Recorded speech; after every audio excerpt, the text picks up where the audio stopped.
Saya baterainin tuh, saya nekatin aja gitu, saya baterainin. Resek gitu, udah tuh. Tahu-tahu kayak pohon, kalau di pegunungan pohon nggak begitu tinggi, cuman agak lebat. Ada pohon daun-daunnya. Tahu-tahu gerak gitu. Kayak jalan gitu, gerak-geraknya udah kayak rapi lah. Apaan nih? Apa angin? Tapi angin kok nggak kayak gini. Nah, di puskesmas itu Rom alhamdulillah udah sadar. Lalu dia cerita, saya itu waktu terakhir terpisah terpisah dengan saya, itu Rom itu katanya ditemuin oleh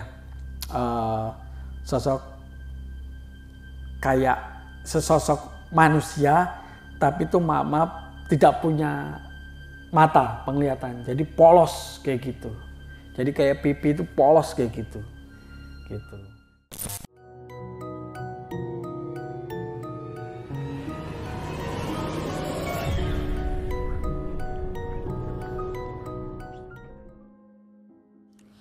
Assalamualaikum warahmatullahi wabarakatuh. Balik lagi di Besok Pagi. Kali ini bareng gue Bang Mange, pria gemoy tanpa bahan pengawet. Sebelumnya gue sangat berterima kasih banyak buat teman-teman semua yang udah mensupport, menonton dan mendengarkan Besok Pagi hingga sampai saat ini. Semoga teman-teman semua yang menonton selalu diberi kesehatan oleh Tuhan Yang Maha Esa nih. Pada kesempatan momen kali ini gue masih menghadirkan narasumber nih. Dan narasumber gue kali ini adalah pendaki senior asal kota Jakarta Selatan nih. Oke nih, langsung aja gue sapa narasumber gue pada malam kali ini. Selamat malam Pak D. Muklis. Oke, selamat malam. Wah, alhamdulillah nih Bang ya. Oke. Sampai juga sini ya. Iya. Jauh banget dari Jagakarsa ya. Bang Jagakarsa. Ragunan ya Pak ya. Ragunan. Iya. Ragunan. Nah kita manggilnya biar lebih intim Pak D, Mas apa Om apa gimana nih Pak D boleh. Pak D aja ya, kali ya biar lebih asik ya. Iya. Oke Pak D, kesibukannya lagi apa nih sekarang? Paling kalau saya kesibukan sekarang paling rescue, nggak jauh dari kita ke alam. Rescue, terus apa namanya sweeping hewan-hewan gitu. Reptil ya. Reptil. Okay. Tadi sempat cerita juga sih banyak tentang ya gitulah ya, namanya juga kehidupan ya Pak ya. Bener. Oke nih Pak, thank you banget nih udah pengen berkunjung di Besok Pagi nih Pak, dan pengen berbagi pengalaman pendakiannya nih tentunya. Oke. Nah pada segmen momen kali ini Pak D pengen menceritakan tentang di pendakian gunung mana nih kalau boleh tahu? Di sini saya akan menceritakan pengalaman saya itu pada waktu tahun 2001-an. Saya itu mendaki Gunung di Merbabu. Saya itu terpisah dengan teman-teman yang lain. Oke. Iya.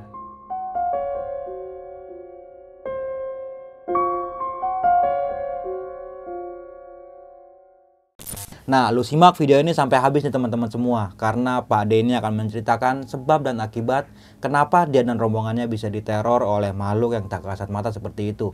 Jangan lupa di subscribe, like, comment, and share. Jangan lupa juga nyalakan loncengnya, agar teman-teman semua nggak ketinggalan video terbaru dari Besok Pagi.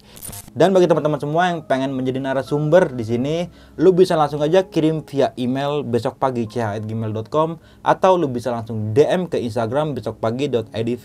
Nanti linknya gue cantumin nih di kolom deskripsi. Mau nggak mau, suka nggak suka, bahwa hal gaib itu ada di sekitar kita. Tanpa berlama-lama lagi, langsung aja kita masuk ke ceritanya.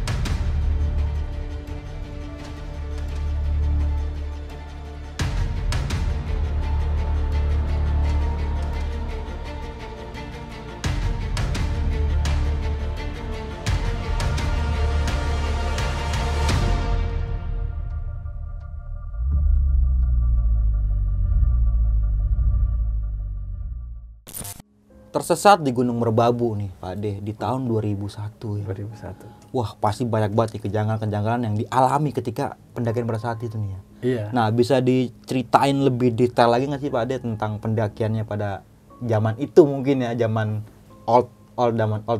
zaman dulu lah gitu. Oke. Oke silakan Pak D.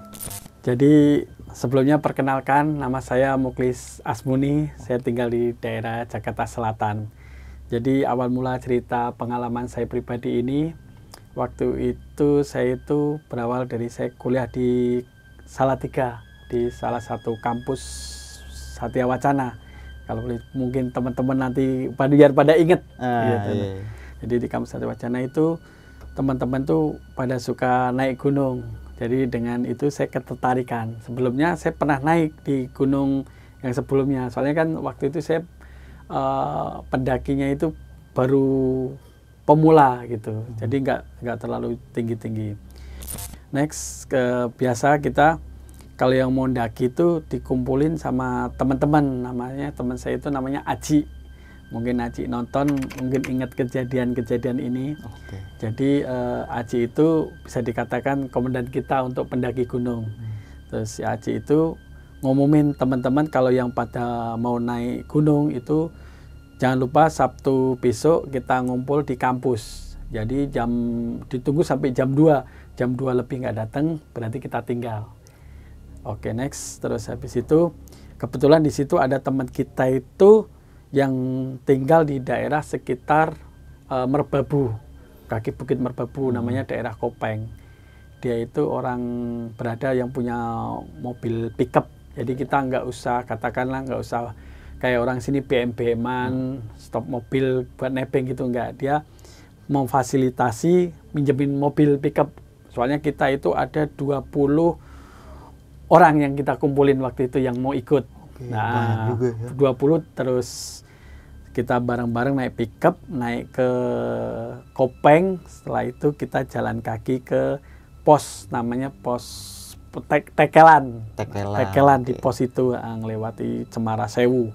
Di Tekelan itu kita dibagi dua kelompok, jadi 10-10. Nah, seperti biasa kita itu di briefing sama Aji. Ini peraturannya itu seperti biasa, kita nggak boleh mengeluh capek, nggak boleh ngomong kasar, nggak boleh dalam kutip mesum, ataupun kita itu nggak boleh ngomong jorok, gitu. Kalau mau tanda kutip pipis apa-apa kita harus permisi, buang sampah jangan sembarangan, kita kantongin gitu. Oke. Habis itu kita memang dibagi dua, dan ternyata saya itu satu kelompok dengan orang yang saya incer gitu. Namanya Mbak Rumiati, mohon maaf Mbak Rum saya sebutin. Terus saya sebutin di situ kita itu sering kadang curi-curi pandang. Habis itu next kita itu di pos itu kita didata. Jadi ini penanggung jawab siapa, pesertanya berapa gitu. Pesertanya 20 dibagi 2. Kita jaraknya nggak begitu jauh, kurang lebih 50 meter lah kita jalan. Kebetulan saya yang kedua. Jadi kita jadi naik gunungnya itu, mendakinya itu kita setelah Isya jam 7, setelah kita istirahat, terus kita yang muslim sholat di pos itu gitu.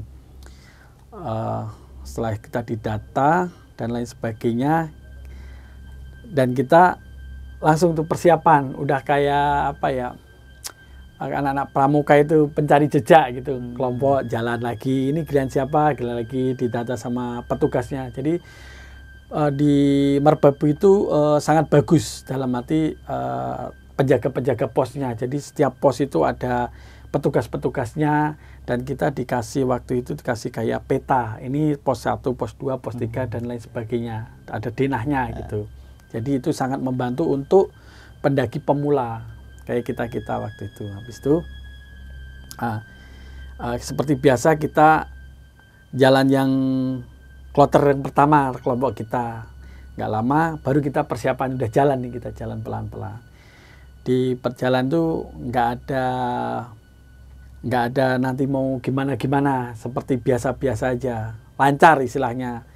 Seperti kita bawa senter, lihat kanan kiri ya, kita harus pelan-pelan dan lain sebagainya. Terus tanda kutip kita itu dibawain HT, maklum pemula. HT, radio HT itu untuk paling depan, tengah, dan paling belakang. Jadi kalau kita mau istirahat, kontak istirahat semua. Nah, udah next berjalannya waktu, kita itu secara tak sengaja saya itu sama Rom itu sering curi-curi pandang, sering nengok-nengok gitu. Kadang tidak posisi gitu, kadang mau naik kita gandeng gitu. Terus habis itu suatu ketika kita itu naik kayak bebatuan terjal, gitu. Kita itu saya itu nyuri-nyuri untuk megang, padahal saya itu baru wah kan kayak gini nggak boleh. Dalam arti ini saya megangnya itu bukan megang untuk pendaki, tapi megangnya itu megang itu maaf tanda kutip udah nafsu gitu. Padahal itu nggak boleh. Saya langsung sadar gitu, ya aduh kayak gini nggak boleh gitu. Tapi dengan iringnya ini udah ketutup lagi kita. Yang namanya waktu itu masih muda ya, anak kuliahan. Kita jalan lagi, kita ini lagi saya curi-curi lagi, curi-curi kesempatan lagi gitu kita ini. Dan pas ada belakang kelompok kita, kelompok orang lain, kelompok kita yang depan itu, kelompok lain permisi gitu. Jadi minta jalan duluan, permisi. Setelah permisi kita itu masih gandengan tuh sama Arom ini, gandengan. Masih gandengan. Setelah yang belakang lewat, kita itu kayak ditinggal sama kelompok kita. Loh, Rom, kita kok cuman berdua gitu. Yang teman-teman kemana nih? Gak tahu, ini malah pada ninggal. Ya udah kita jalan aja. Yang penting tujuan kita sama, yaitu ke puncak. Kita ngikutin aja ini rombongan ini. Kebetulan saya itu nggak pegang HT yang tadi dipermisi gitu. Ya udah oke. Habis itu kita terpisah nih, cuman berdua. Ya kita malah tambah ini gandengan, tambah santai ngomongin yang ngalor ngidul nggak jelas kayak gitu. Dan terus mungkin dengan kalah dengan hasrat anak remaja waktu itu ya, malah harusnya naik gunung bener-bener olahraga, bener-bener menikmati alam, tapi malah kita gandengan kayak gitu. Malah jalan gitu. Habis itu ada kelompok yang lain juga mau lewat, kan kayak pencari jejak kayak gitu, kan bareng rombongan-rombongan. Permisi numpang lewat gitu. Oh iya silakan, kita bawa senter gitu. Dan saya ke kanan, Rom ke kiri, dan dia lewat. Habis itu dia lewat, Rom itu nggak ada. Saya kira apa dia ikut bareng rombongan yang tadi itu gitu kan, apa ikut rombongan tadi. Tapi nggak apa-apa lah, saya bisikin Rom, tapi nggak ada suara, nggak nyautin saya di sini apa-apa, nggak. Ya saya ikutin itu rombongan itu, ya udah nggak apa-apa lah, saya paling belakang, saya ikutin tuh. Semakin dalam mereka istirahat, saya senterin, nggak ada Romnya itu, yang teman saya itu. Waduh, nggak ada ya. Aduh, kemana ini saya gitu. Ya udahlah, apa mungkin di belakang saya ya. Ya udah saya tungguin nih, takutnya di belakang saya tinggalin apa di mana. Habis itu ada itu pendaki kok jalan tapi nggak pakai senter, tapi pakainya kayak pakaian kain, maksudnya pakai kayak pendaki gitu loh. Dia naik, tapi kok sendirian gitu. Ya udah saya tungguin tuh. Tapi nungguinnya dia tuh kayaknya naiknya tuh lama banget. Saya tungguin. Naiknya ke atas ke dia, padahal dia tuh nggak jauh dari saya, tapi naiknya tuh lama banget. Kok nggak sampai gitu. Mau saya senterin nanti takut silau. Paling saya nyenterin jalannya. Takut kepleset apa. Tapi dia ini lebih senior lagi, nggak pakai itu baterai gitu. Habis itu dia itu udah dekat. Saya nanya, permisi, di belakang masih ada rombongan lagi nggak apa gitu. Dia diem aja. Setelah itu dia diem aja. Saya beranikan diri agak naik dikit ke mukanya gitu, maksudnya biar permisi, biar kita kelihatan kan gitu. Dia itu yang saya kaget itu, saya benar-benar kaget. Dia itu saya lihat hidungnya itu kayak gini, mulutnya itu bener-bener kayak kita mulut kan kayak gini, dia mulut gini. Saya bener-bener kaget, shock gitu. Saya gitu, ini maaf, ini dia itu cacat apa gimana gitu. Tapi dia mulutnya berdiri gini.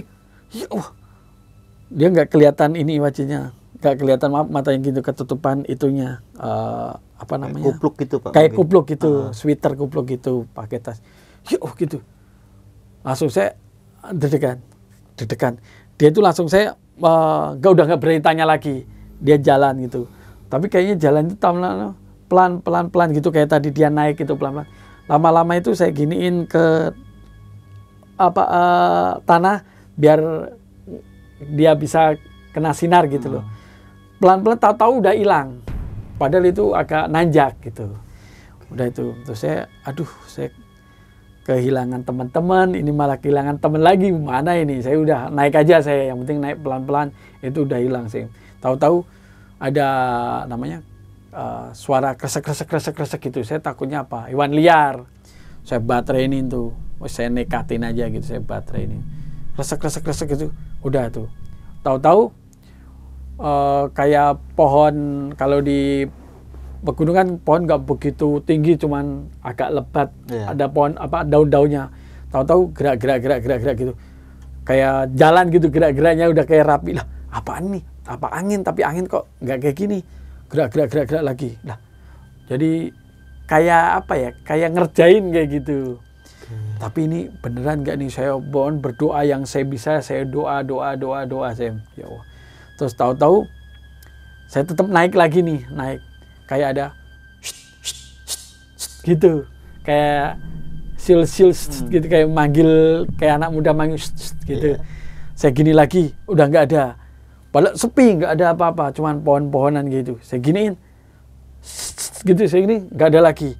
Ya udah saya jalan, kayak ada memperhatiin terus sampai saya itu benar-benar takut gitu.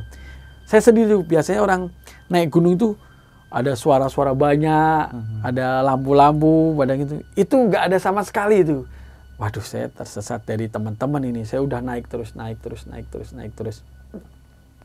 Terus akhirnya kayak ada suara orang ngobrol gitu. Saya samperin lagi, ternyata duduk di bebatuan gitu, ada agak longgar, ada bebatuan. Itu nggak ada sama sekali, kosong. Terus adalah perbekalan saya itu tinggal cuman minuman air mineral. Makanan kan udah saya minum dari tadi, saya bagi sama teman gitu. Tinggal air mineral. Aduh, sampai habis itu saya udah capek itu, tinggal air mineral itu. Tinggal air mineral kecil lagi. Habis itu capek banget gitu. Aduh. Terus lama-lama saya dengar kayak suara itu, lantunan gamelan. Dung gamelan Jawa gitu. Padahal itu jauh dari pemukiman penduduk kan. Semakin ini saya ikutin terus alurnya dia kemana, saya ikutin terus. Habis itu suara-suara yang nggak aneh, yang nggak jelas itu, kadang suaranya hilang gamelannya. Terus suara yang gitu lagi muncul lagi. Saya senterin lagi gitu. Aduh, di mana ini? Saya deg-degan tuh, saya berdoa, aduh ya Allah, kenapa ini? Habis itu kadang ada kayak apa, kalau anak kecil ini layangan itu kan wus gitu ya, kayak wus, wah apa itu, mungkin burung utan apa saya ini, tapi wus gitu. Semakin deg-degan saya, ya udah yang penting saya naik. Terus habis itu saya benar-benar kecapean itu, saya istirahat sampai saya itu nggak sampai ke puncak, belum melihat puncaknya itu. Saya udah agak terang tuh. Terus tapi agak terang, nggak ada orang yang turun yang saya lewatin. Oke. Terus habis itu ya udah saya punya niat, ya udah saya turun aja dah. Nanti yang di pos yang tadi saya lewatin mungkin saya bisa laporan yang ada petugas pos-posnya itu. Kalau saya itu terpisah sama gerombolan saya, teman-teman dari UKSW itu. Sebelum lanjut ke cerita, untuk kalian yang ingin menjadi narasumber di Besok Pagi dan mempunyai cerita horor dalam pendakian, kalian bisa kirim cerita kalian ke Instagram official besokpagi.idv atau melalui email besokpagi.ch@gmail.com. Terus saya turun aja yang saya tadi lewatin itu kan udah siang tuh. Next udah lewatin siang, udah lewat subuh lah itu saya. Di situ kayaknya saya ketiduran tuh, saking capeknya, saking takutnya itu saya. Padahal itu dingin banget tuh. Saya udah pakai segala jaket semua saya dobelin tuh. Terus saya jalan turun sampai sampai bawah, dan saya itu heran, dalam arti heran, kok tembusannya di sini gitu, gak yang tadi berarti kan kemarin semalam ya, semalam yang saya naikin gitu. Akhirnya di situ itu saya tuh menemukan penduduk lokal gitu. Nah, saya baru minta tolong, Pak, saya pendaki yang terpisah gitu. Dia itu kayak baju kayak polhut kayak gitu, pakaian hijau-hijau kayak gitu, hijau muda gitu. Habis itu, oh ya udah, nanti saya bantu, saya kontakin ke kontak radio pakai ke pos gitu laporannya. Terus saya minta tolong tuh, terus dikontak. Oh ya udah, benar, saya anak kampus yang tersesat, ketemu di. Lah saya tanya, ini daerah mana Pak? Selo. Udah, Selo itu berarti mana Pak? Kalau ke Gunung Merbabu, Selo itu daerah yang selatan. Padahal kita naiknya itu dari utara. Nah, padahal saya naiknya dari utara, kenapa saya turunnya yang sama jadi ke selatan gitu? Tapi nggak ngelewatin puncak, Pak? Nggak ngelewatin puncak saya. Padahal saya itu nggak lewat jalan datar loh turunnya itu. Tapi oh, Selo itu ini ya Pak. Baru saya lihat itu, yang di hati itu kan ada peta-petanya itu. Oh berarti saya di sini ya. Aduh, jauh juga ya saya di jalan semalam sampai ini, sampai pagi itu. Habis itu nggak lama, kurang lebih sejam lebih lah, kurang lebih hampir 2 jam. Teman saya itu Aji itu, yang komandan naik gunung itu datang pakai mobil pickup yang kemarin buat gombang kita. Wah, dia meluk-meluk. Untung kamu ketemu, alhamdulillah. Yang belum ketemu si Rom. Lah, Rom juga belum ketemu. Bareng kamu kan? Iya, bareng saya, terpisah gitu. Habis itu udah kita ditemuin tuh di pos yang tadi awalnya di Tekelan itu. Kita udah, yang belum ketemu Rom nih gimana ini? Wajahnya udah pada sedih-sedih semua. Terus akhirnya saya cerita ke Aji itu, kenapa sih kok bisa ini, apa kamu nggak kelihat rombongan kita gitu. Saya ngomong ke Aji, Ci, mohon maaf nih, ini salah saya nih. Gara-gara ini saya itu tadinya itu saya cerita semuanya tuh tentang saya gandengan sama Rom, saya ngambil kesempatan nih. Makanya kalau kayak gitu jangan dilanggar gitu. Jadi mungkin ini buat peringatan teman-teman yang suka mendaki gunung, taati, dalam arti jangan dilanggar lah, kayak untuk ngomong jorok, terus sampai tanda kutip berpikiran dan melakukan mesum gitu. Saya kan udah ada unsur seperti itu sebenarnya. Gandengan, mengambil kesempatan, meskipun dia oke, saya oke, tapi itu dilarang di situ gitu loh, dilarang melakukan seperti itu gitu. Terus Haji, ya udah lain kali jangan ya gitu. Saya udah cerita semua, saya minta maaf ke teman-teman gitu. Ini salah saya gitu. Tinggal Rom nih yang belum ini nih, gimana nih kita laporan ke orang tuanya. Kan soalnya kan kita naik kan istilahnya udah izin ke orang tua masing-masing gitu.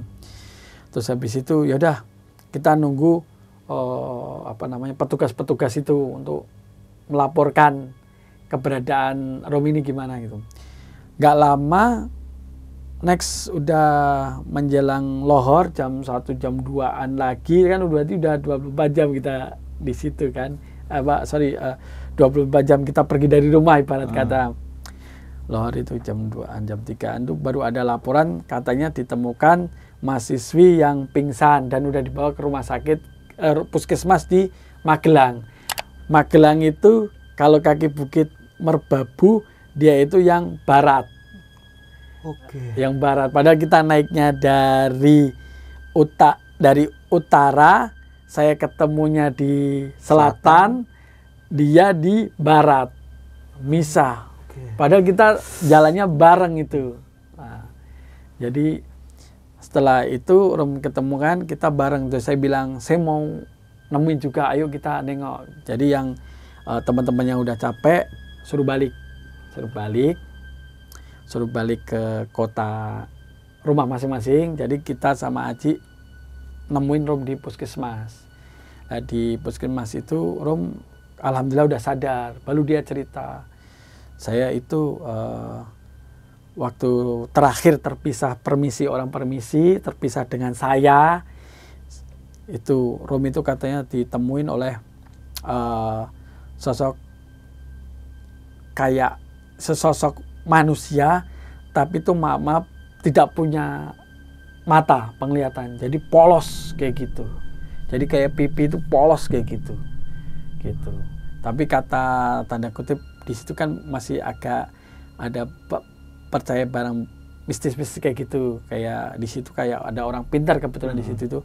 Jadi intinya itu kita itu suruh melihat dalam arti mengamati aturan-aturannya ada gitu loh, jangan dilanggar gitu.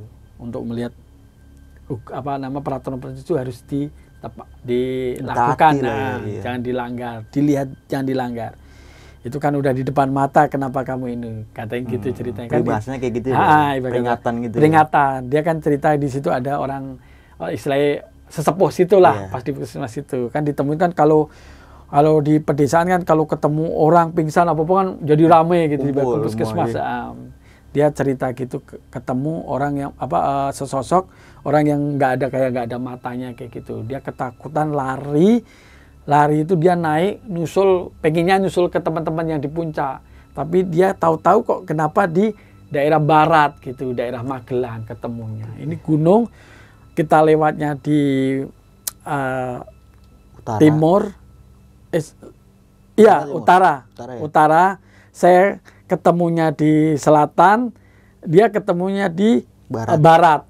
Jadi bisa 3 sisi gitu. Iya, 3 sisi. Jadi kesannya dipisahkan, jangan melakukan hal seperti itu gitu loh. Akhirnya dia cerita semua. Ya udah, yang penting jangan dilakukan lagi gitu. Terus akhirnya kita nunggu dia bisa fit lagi, baru diajak balik seperti itu.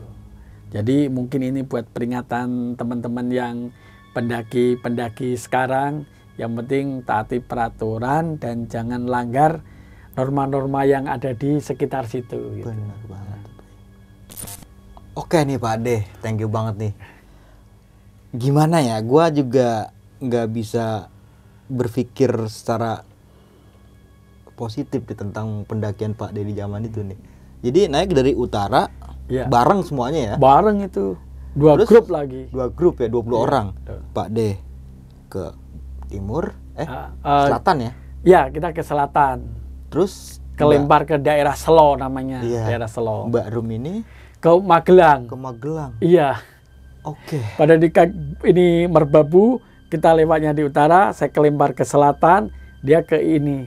Padahal itu mama pikir secara logika, itu kalau naik kendaraan aja udah makan waktu. Iya. Kita aja dari Kopeng tuh nyusul rumah aja makan waktu hampir 3 jam ke puskesmas itu. Itu dengan menggunakan mobil ya? Mobil pickup yang ya? Mobil naik turun sih, mobil yang kenceng aja kurang lebih 3 jam. Soalnya kita baru dengar di puskesmas ini kita kenceng tuh. Oh, saya tahu di posisinya daerah Magelang sana gitu. Oke, dan langsung cepat-cepat disusul ya? Disusul. Dan akhirnya menurut pengakuan Mbak Rum ini cerita, setelah terpisah sama saya ya, dia itu sempat ketemu sama sosok makhluk yang nggak punya mata. Tapi hidung dan mulutnya ada begitu.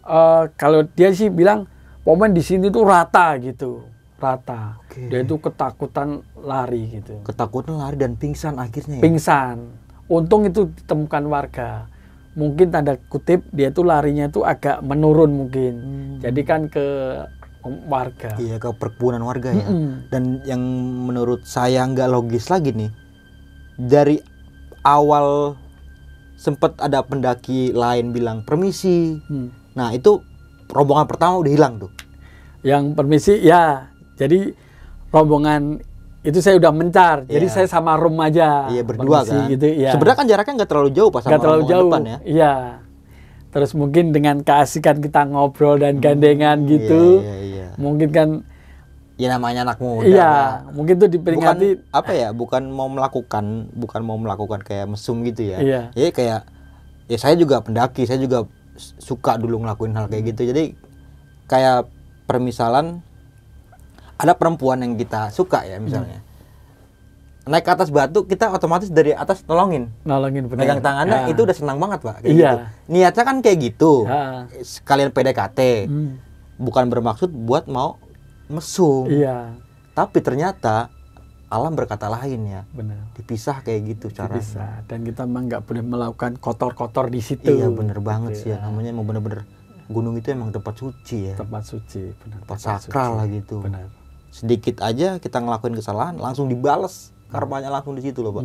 Nah tadi sempat Pak Ade bilang ini kan sempat ngelihat sosok pendaki lagi ya yang jalan malam sendiri. Malam sendiri. Nah itu nggak kelihatan matanya mungkin Pak ya? Kalau itu saya itu nggak sampai nyorot ke ininya, takut Iya. tersinggung ya. Paling saya nyorot ke ininya kan udah memancar gitu ya. Itu tuh yang itu mulutnya itu yang biasanya gini kita normal. Dia kan lurus nih. Dia atas ke bawah kayak gitu. Berarti ini kebalik ke atas gini. Ini kebalik gini ke atas gini, Oke. balik ke bawah gitu. Dan dia tetap bunuh. Gitu. Kan kita kaget deg-degan. Iya. Lah ini beneran nggak ini? Dan dia nggak ada suara apapun. Terus hidungnya itu kayak gini nih, menyeluruh. Jadi hidungnya itu ke depan gitu. Dan dia nggak berkata apapun. Dia sama itu saya ikut astagfirullahaladzim, saya kaget itu, saya doa biar dia lewat duluan gitu loh. Habis itu dia lewat duluan, saya ke mancar ke telapaknya kan Niatnya buat menerangi Nerangin pencahayaan dia ya. Nah, dia cepet banget, celep. Padahal naiknya itu lama banget. Pas waktu saya nungguin, coba saya ingin tanya gitu loh. Dengan fisik yang seperti itu, jadi saya nggak jadi nanya. Jadi takut duluan gitu. Nah, menurut Pak D nih, sosok pendaki itu nih manusia asli atau gaib nih? Kayaknya saya masih percaya mungkin dia penunggu di situ mungkin. Oke. Ya, penunggu. Dan tadi karena emang ditungguin pas dia naik lama dan ternyata pas lewatin Pak D itu udah hilang. cepet, set gitu lah, kayak cepet banget. Dan itu pun dia nggak pakai senter cahaya. Oke, malam hari ya. Berarti Malam Pak D ini hari. melakukan pendakian di malam hari ya? Malam hari kita. Oke. Jadi kalau kita malam hari.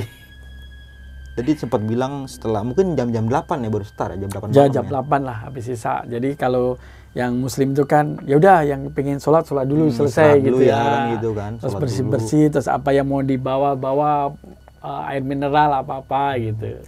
Nah tapi selain itu Pak D mengalami kejadian yang mungkin di luar nalar lagi nggak setelah kejadian itu nih? Paling ya kesannya itu kayak suara-suara wush kayak angin tuh kayak berurutan gitu loh. Padahal nggak itu angin, cuma gerakan gitu. Terus suara kita center udah nggak ada, terus gitu nggak ada lagi gitu. Kayak apa ya? Kayak bercanda gitu loh teman. Tapi kan kayak bercanda kayak ngeledek gitu ya? Cuman itu kan malam-malam dan kita sendiri di situ gitu loh. Oke. Nah sama satu lagi tadi sempat dengar suara gamelan ya. Nah, Di ya, ketinggian yang kesekian itu kok masih bisa dengar suara gamelan? gamelan, padahal di situ nggak ada penduduk. Sampai saya deketin, kok makin jauh, lama-lama hilang itu. Oke, dan berganti dengan suasana yang lain ya? Suasana yang lain kayak anak yang nganunin layangan apa itu kayak kain hus gitu doang. Kayak terbang gitu. Iya Pak? benar. Tapi cuman di tempat kita hus gitu doang. Kita kan tambah serem juga gitu loh. Oke. Aduh. Dan alhamdulillahnya pastinya semuanya bisa kembali ke rumah dengan selamat ya. Iya. Tapi setelah kejadian itu sempat buat naik gunung lagi Pak De? Tetap waktu itu masih sebelum waktu itu kan 2001, 2002 awal saya sebelum married itu sempat saya naik gunung lagi. Oke. Dan saya sampai ke puncaknya Merbabu. Oke, berarti di Ravel ya setahun Iya, kemudian ya? kemudian. Setahun kemudian berarti sampai puncak tuh. Dan itu kan saya waktu itu udah SOG udah lulus lah. Waktu itu saya langsung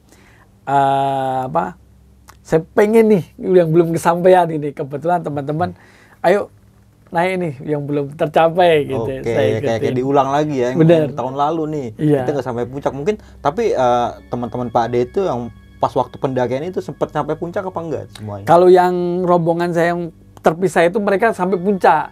Oke. Sampai puncak dan mereka ngitung kok ini ada yang tetap kurang. masih kurang 2 nih gitu. Makanya mereka memutuskan kita di puncak jangan lama-lama, kita turun. Soalnya teman kita ada yang terpisah gitu. Sampai ke puncak kan ada pos-posan, ada kayak petugasnya gitu. Ngabarin ke pos 1 sampai pos 5 gitu, ngabarin ke pos-posnya itu nggak menemukan jejak kita. Dalam arti belum kelihatan ciri-ciri orang yang seperti ini gitu. Kan didata semua yang ini grup ada berapa orang kayak gitu didata gitu. Dan semua itu pas, yang itu memang belum ada ditemukan lewat di sini kayak gitu. Berarti dari pihak base camp tersebut mungkin udah mulai pencarian Pak Ade mungkin? Iya, makanya terus setelah saya turun udah agak terangan, ketemu kayak petugas Polhut kayak gitu, saya minta tolong dikabarin ke petugas yang pendaki-pendakinya. Tekelan ya? Tekelan itu, pos Tekelan, dia ngabarin lewat radio, terus baru lega. Oh iya teman gini. Terus sejam setengah lah, itu teman saya Aji itu nyusul pakai mobil pickup itu. Sampai meluk, alhamdulillah kamu ketemu gitu. Nah, tapi kan Pak De ini sebelum kejadian terpisahnya Pak De dan Mbak Rum sama rombongan yang lain ya, itu kan berawal dari pendaki yang bilang permisi. Nah, menurut Pak De itu yang sempat lewatin rombongan Pak De itu manusia atau kalau itu kayaknya pendaki beneran, soalnya ada bilang permisi gitu ya. Misi. Jadi kalau kita mau nyalip apa kan ada yang kita capek istirahat, paling permisi. Jadi duluan kita, ya Mas gitu ya. Iya, duluan gitu kan. Sesama pendaki kadang saling menghormati, duluan kita. Nah, cuma tapi jedanya ini nggak terlalu lama kan? Nggak lama gitu. Nggak lama. Kok tiba-tiba bisa hilang rombongannya? Iya. Dan Pak De ini terpisah gitu. Bisa. Mungkin ya. Saya oleh ketutup kabut dalam arti kabut. Kali ya. Jadi saya udah ketutup yang sana-sana ya. Tapi kan nggak ada niatan Pak De buat melakukan hal-hal yang ini. Nggak ada niat, cuma ya istilah pendekatan lah. Pendekatan. Gitu. Dan saya kadang mencuri-nyuri kalau mau naik apa saya pegangin gitu ya kan. Iya gitu. Ternyata itu tidak diperbolehkan. Itu termasuk salah satu tindakan yang nggak baik lah. Benar, jangan masih dicontoh nyerempet-nyerempet mesum. Iya, jangan dicontoh nih teman-teman semua nih, cukup Pak De aja yang ngerasainnya. Dan Pak De juga merasakan imbasnya kayak gitu ya kan. Secara nggak langsung naik dari Tekelan dan Pak De ketemunya di daerah Selo. Di daerah Selo ya. Daerah itu Selo. Jaraknya jauh banget. Beda punggungan itu. Iya, beda punggungan kan dari utara ke selatan. Iya. Nah, terus yang Rom itu ketemunya di barat. Di barat, di daerah Magelang ya? Daerah Magelang, benar. Waduh. Dan itu langsung merasakan efeknya. Iya. Dari gandengan tangan mungkin ya Pak? Iya, gitu. Oke, thank you banget nih Pak De ya. Oke, siap. Aduh, dari Jagakarsa ya? Jagakarsa. Jauh banget ke Jakarta Selatan, udah main mampir ke Bintaro nih Pak De ya. Dan mohon maaf banget nih Pak De ya. Tim dari kami, dari tim Besok Pagi cuma bisa mengundang. Dan belum bisa menjamu sebagaimana layaknya tuan rumah yang baik. Wah. Dan malah senang kita di ini buat pengalaman lagi ya. Dan saya ini langsung jalan dari Karawang. Oh, dari Karawang berarti ya? Karawang langsung ke sini. Nah, Pak De nih, sebelum kita mengakhiri video kali ini punya pesan-pesan nggak nih buat teman-teman semua? Terkhusus pendaki-pendaki pemula nih yang untuk pendaki-pendaki pemula kita sebagai kayak orang tua lah ya. Kita berpesan ke yang muda itu untuk mendaki itu jangan buat untuk tanda kutip pansos. Kebanyakan orang pada pamer-pamer yang dia beli, yang apa gitu, jangan. Terus tetap buang sampah pada tempatnya. Benar. Biasanya kalau musim pendaki itu tempat yang justru alami terkotorin oleh kadang plastik, kertas, tisu dan lain-lain. Puntung rokok. Ya benar. Oke lah kita melakukan penampungan bakar untuk kehangatan kita, tapi habis itu dimatiin. Jangan sampai ditinggalin. Benar banget. Dan sampah tetap dibawa ke bawah. Benar banget. Dan tetap lakukan pendakian dengan orang yang berpengalaman ya. Dan juga safety dalam melakukan pendakian. Oke, mungkin itu aja nih dari gua Bang Mange dan juga Pak De Muklis ya Pak ya. Thank you banget Pak sekali lagi Pak. Gua pamit undur diri, sampai jumpa di video-video selanjutnya. Wassalamualaikum warahmatullahi wabarakatuh. Waalaikumsalam.